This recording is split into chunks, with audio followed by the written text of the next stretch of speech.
સાબરકાંઠા જિલ્લામાં એક અનોખા લગ્ન સામે આવ્યા છે, જેમાં 75 વર્ષના વર અને 73 વર્ષની કન્યા લગ્ન ગ્રંથિથી જોડાયા છે અને તેમના આ લગ્નમાં દીકરા દીકરી તો ખરા, પણ પૌત્ર અને પૌત્રીઓ પણ મન મૂકીને નાચ્યા.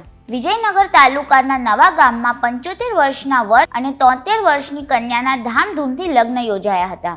આ જોઈને નવાઈ તો લાગશે, પણ સાબરકાંઠા જિલ્લાના ગરાસિયા સમાજમાં આટલી ઉંમરે લગ્ન કરવા એ કોઈ નવાઈની વાત નથી. આજે યોજાયેલા નગનજીભાઈ મંગળાજી રોજડ અને તેમની પત્ની વેચાતી બહેન અત્યાર સુધી લિવ ઇન રિલેશનશિપમાં જ રહેતા હતા, પરંતુ સમાજના રિવાજો મુજબ વિધિવત રીતે લગ્ન કર્યા ન હોય અને આવા દંપતીમાંથી જ્યારે કોઈ એકનું અવસાન થાય ત્યારે મરણોત્તર વિધિ થઈ શકતી નથી. ઉત્તર ક્રિયા માટે કાયદેસર લગ્ન કરેલા હોવા જોઈએ.